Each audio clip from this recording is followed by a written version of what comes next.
71-24 কে নিয়ে রাজনীতি করতে চান, দয়া করে করেন না ভাইরা। এটা আমাদের স্বাধীনতা আর একটা আমাদের মুক্তি। স্বাধীনতা আর মুক্তি এক জিনিস না, স্বাধীনতা আর মুক্তি এক হতে পারে না।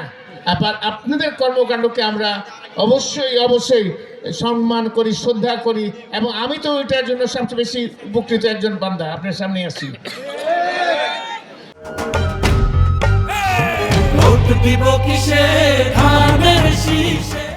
ভাইরা মনে না, আমার নেতা সবার আগে বাংলাদেশ, যেটা বললাম একটু আগে, আমাদের জনগণের কল্যাণ, স্বাধীনতার সার্বভৌমত্ব, সেটা হচ্ছে কার দেশের, সেটা 24-এর না, কিন্তু পুরো দেশের কথা বলতেছে।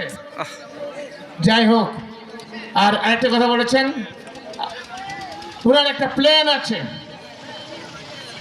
ওনার একটা প্ল্যান আছে। সেই প্ল্যানটার মধ্যে কি ওনার, তার মানে উনি বাংলাদেশের জন্য, বাংলাদেশকে নিয়ে, বাংলাদেশের জনগণকে নিয়ে উনি বেশ কিছু চিন্তা করেছেন। 17 বছর উনি নির্বাচিত ছিলেন, বসে থাকেননি, খালি চিন্তা করেছেন যে কি করা যায় বাংলাদেশের জন্য। সেই প্ল্যানটা উনি এই মুহূর্তে সবার কাছে জনসম্মুখে আনেন নাই, কিন্তু না প্ল্যানটা আছে কি, জনগণ, ওনার বাবা ছিলেন কে, শহীদ রাষ্ট্রপতি জিয়াউর রহমান।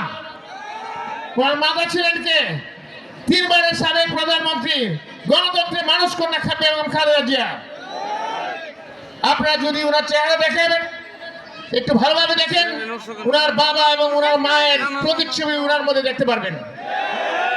ওনার আজকে যদি নির্বাচন হয় আগামী, ইনশাআল্লাহ তার পর ওনার কোনো কিছু চাওয়া পাওয়ার থাকবে, একমাত্র চাওয়া পাওয়া হবে এই দেশের জনগণের স্বার্থের জন্য, জনগণের জীবনের জন্য ওনার জীবন দেওয়া, এবং উনি সেটাই করে দেখাবেন।